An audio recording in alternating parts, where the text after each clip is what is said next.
Of Alexander Solzhenitsyn, I imagine, yeah? And I think very, very highly of him. And he said, when I asked myself why all these terrible things happened in the 20th century, the extraordinary devastation of Leninism, of Stalinism, of the famines that killed 30 million people, engineered by the Soviets, of the Nazis killing 6 million people, Mao killing and imprisoning and torturing, Pol Pot, all these regimes. And I asked myself, why did this happen now?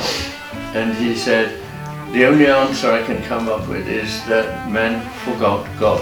Yeah. Yeah. And I think he's so right. Me too. And until we remember God and start to take awareness of the existence of God and what that means for our lives, we will not get better whatever we do. Well, I mean, one of the reasons I live here is that I want to be as far as possible removed from all the unnatural aspects of modern city life. Yeah, yeah. And surrounded by, peace.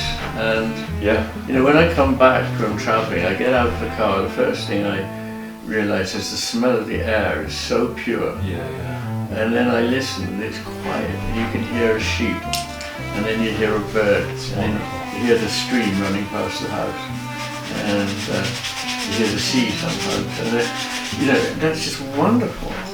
So there's three basic things: the air, the water, and the sound.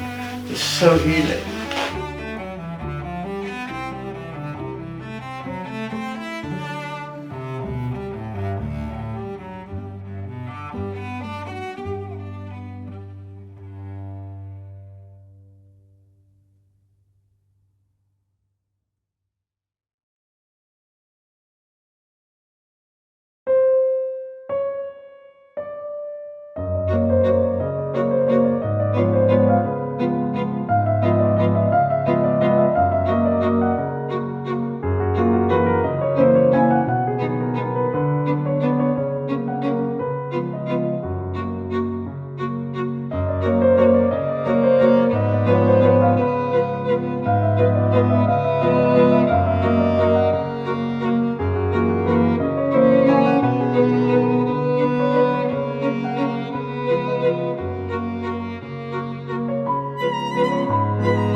the sublime, which is vast and rugged and almost impossible for us to grasp. Which is why mountains that lose their tops in mist or cloud seem more magical than if you could see the whole thing.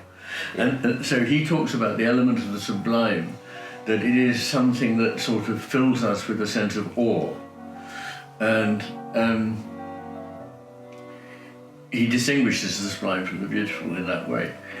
And I think that you can see this in the history of art. There's art which is possible to take in at one go, and it's very, very beautiful and lovely. And there is art that expresses something where it's only being hinted at because you can't get it all. And the things that are only being hinted at because you can't get it all are the things that have real power. And that's why making a poem explicit in the same way reduces it. When you have to see something that is being conjured up and only hinted at, and then it comes into being for you, it has real power. But if you state it in black and white, then somehow it seems diminished. So that's the difference between the sublime and the beautiful. And some people have complained that in our modern human-centered world, that somehow there's something wrong about admiring the sense of being small. It's belittling humanity. But I say no, it's not belittling humanity, it is exalting humanity. Because it's not like the mountain stands over against us and says, you are small. I mean, that may be there in the picture, but the other part of it is that you are part of this universe, you are part of this world that contains these sublime beings.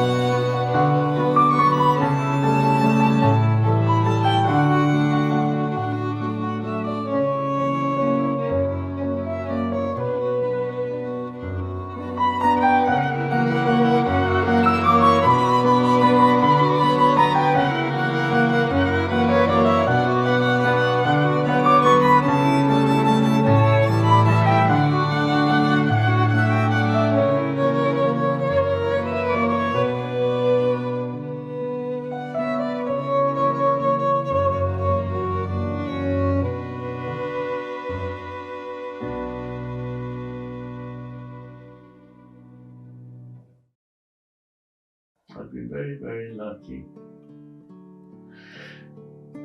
Thank you, God.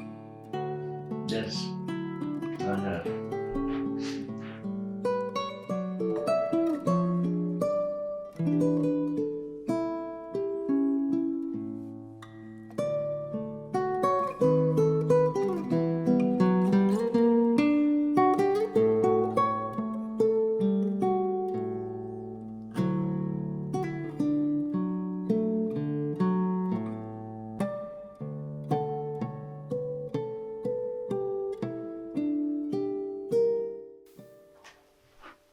I have very strong views on AI. Well, I frankly believe it's evil, and I think that it's being promoted in order to control people, and they don't even make a pretense that it isn't. They talk openly. How can we make people more addicted, more dependent, and easier to control? Yeah. And this is frankly evil. And it's destructive of humanity. It's destructive of our freedom and dignity. Yep. And the pretense that just having at your fingertips an enormous amount of information which is entirely stolen from us, Entirely. is entirely parasitic. That equals intelligence, but it doesn't equal any kind of intelligence. No.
of preaching a bit here, but when I was your age, I was told that you should forgive people and you should be thankful and so on.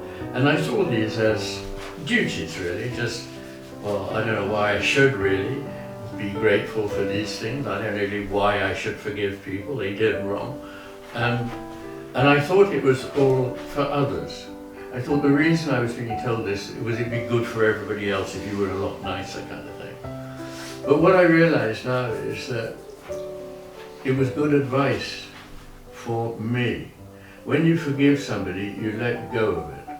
When you never forgive them, you're always caught up in it. You're sweating over it, you're feeling angry about it, you're feeling anxious about it. And once you forgive them, you let it go. You take a whole burden off yourself. Yeah. And being grateful to people is not just because it's nice for them to hear thank you. It's because in expressing gratitude, you sort of refocus the way you see life away from the things that, you know, are wrong and bad and could be different and so on. You focus on the things that are wonderful and are gifts, you know.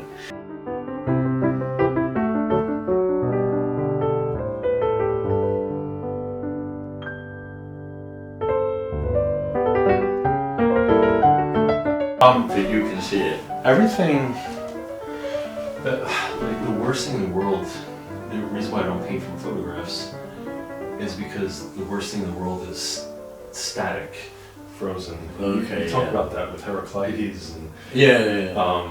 and that whole idea of like, no, life is actually like Yes. a wave, right? Like Everything flows. everything flows, and I'm like, yes, like Yes. I could not agree with that more.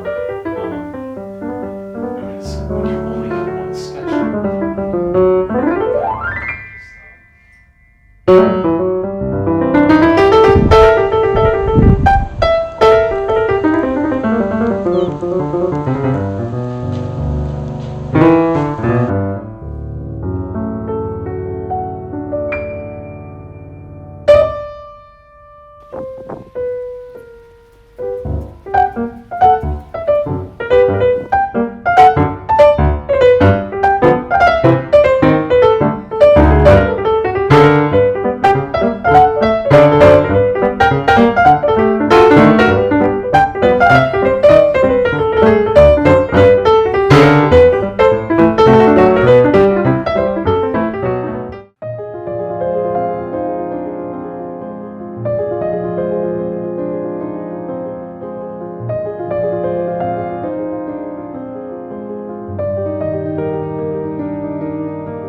Go to Ralston College, but Ralston, their idea is that people don't know enough about the history of their own civilization, Yeah. and that this starts with not any longer learning Greek or Latin, and if you don't, you miss an enormous amount of learning from the past.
And I think you've got it.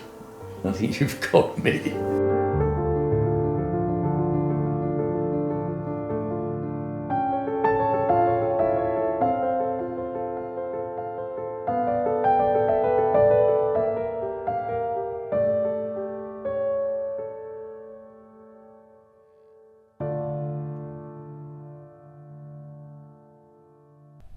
I've been very, very lucky.